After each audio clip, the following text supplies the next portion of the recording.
Dobry dzień!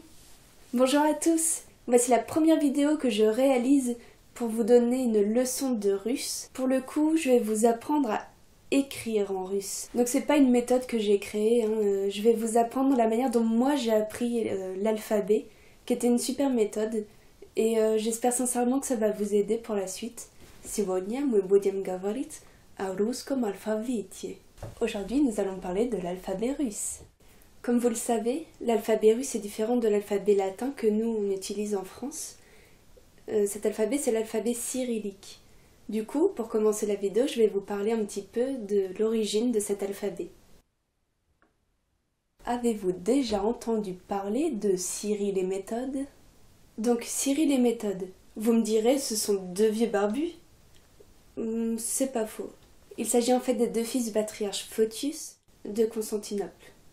Mais eux sont nés à Thessalonique. Leur histoire a en fait commencé lorsque leur père les a envoyés voir les Khazars, une peuplade de juives. Leur mission? Évangéliser les Khazars. Ensuite, ils ont été envoyés en Moravie face aux Allemands. Et vous savez pour quelle raison? Pour un conflit religieux. L'alphabet cyrillique est né de l'évangélisation des pays d'Europe de l'Est.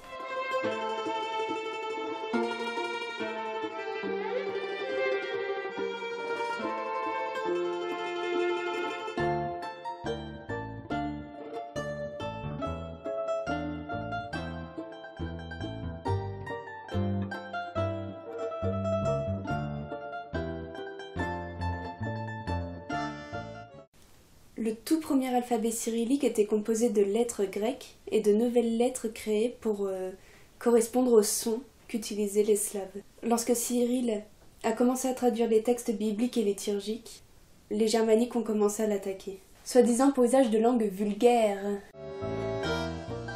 Cyril, tout d'abord, il s'appelle pas Cyril et c'est pas un moine, en fait il s'appelle Constantin. Bah oui, c'est un grec. Et donc Cyril et Méthode, à force d'évangéliser toute la population, finissent par obtenir le soutien du pape Adrien II, de Rome. Oui, parce que chez les chrétiens, il y a deux églises, Constantinople et Rome. Et lorsque Cyril se rend enfin à Rome pour rencontrer le pape, paf, il tombe malade et il meurt. Du coup, comment évangéliser la population? Parce qu'ils ont une mission, Cyril et Méthode. Et Méthode continue. Donc, il retourne en Bulgarie, et là, les Germains l'arrêtent et l'emprisonnent pour 2 ans. À sa sortie, il est tellement adulé qu'il est nommé évêque. Résumé, si l'alphabet cyrillique existe, c'est grâce à la guerre. Une guerre de religion. En fait, il s'agit de la méthode que j'ai apprise à l'université, et ça a été très bénéfique pour moi. Grâce à ça, j'ai décollé assez rapidement dans la langue. Enfin, dans les débuts de la langue, évidemment.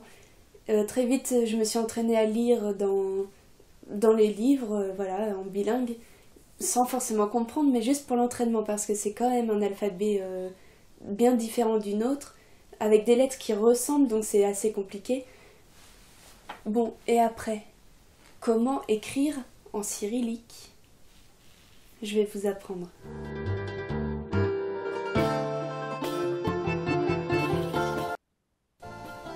Как писать на кириллице?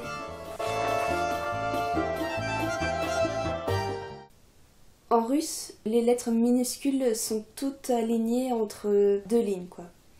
Vous prenez un cahier ou une feuille avec des lignes, comme à l'école. Entre 2 lignes, vous écrivez vos lettres. Voilà, toutes les lettres. Même le K, même le L. Voilà, ça peut surprendre éventuellement. Mais c'est comme ça. Le T aussi. Les ch, et puis le ya aussi, très important. Le ya est à la même taille que les autres. Voilà, vous n'avez pas une lettre qui est plus haute qu'une autre. Non, ça n'existe pas en russe. Lorsque vous écrirez en manuscrit l'alphabet, faites attention aux lettres suivantes. L, M, ya. Vous remarquerez que devant, lorsque vous écrivez cette lettre, après une autre lettre, vous devez mettre une petite vague. C'est très important parce que ça permet de distinguer ces lettres-là d'autres qui sont assez proches.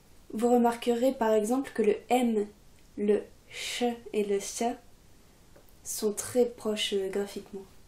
Vous remarquerez aussi que le L et le G peuvent se confondre un peu. C'est pour ça qu'il ne faut surtout pas oublier la petite vaguelette. Au début d'une lettre, nous en français, on va mettre une petite queue ou je sais pas comment on peut appeler ça. C'est pour la liaison, à l'écrit, nous on fait ça. Mais les Russes, non.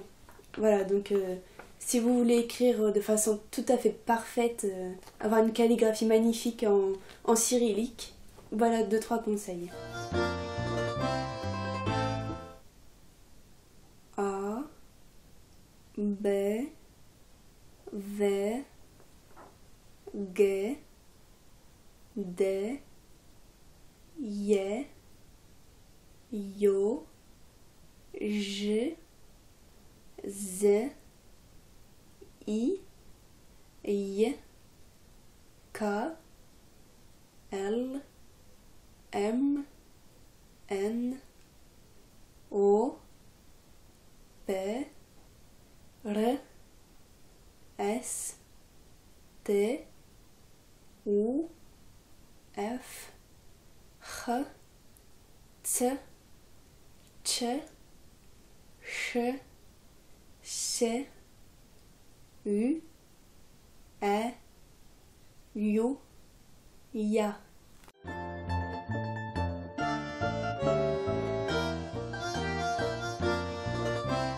Ensuite, vous avez peut-être vu que je n'avais pas nommé 2 lettres.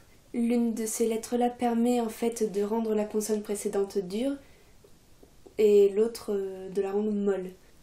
Par exemple, après un N, si vous écrivez le signe dur, vous prononcerez N. Et après un signe mou, et suivi d'un signe mou, vous prononcerez Gne. Est-ce que vous comprenez la nuance? Pareil, si ensuite vous mettez une voyelle qui commence par le son Y, eh bien ça ramollit la consonne précédente. Donc je reprends l'exemple du N. Par exemple, si je dis Na, c'est dur. Et si je dis Nia, c'est mou, non? Autre exemple, si je prends le T suivi d'un signe dur, je prononcerai T. Si je mets derrière le T un signe mou, je prononcerai Tia. Tia. Voilà la différence. Ah oui, puis encore un point. Tous les Français ont du mal à prononcer le son I. C'est le I dur. Bon, mais moi j'ai du mal, hein. On va se l'avouer entre nous. Mon prof à l'université voulait comparer ce son I au son que pourrait produire une otarie sur la banquise. Est-ce que vous voyez un peu le genre?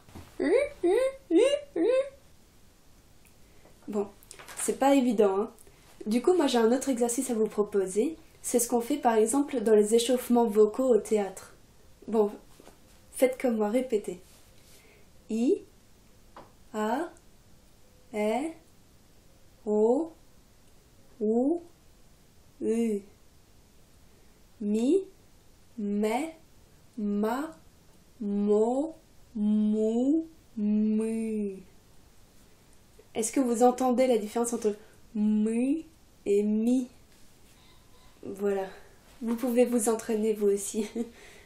Tout seul devant la glace, ça peut être assez rigolo.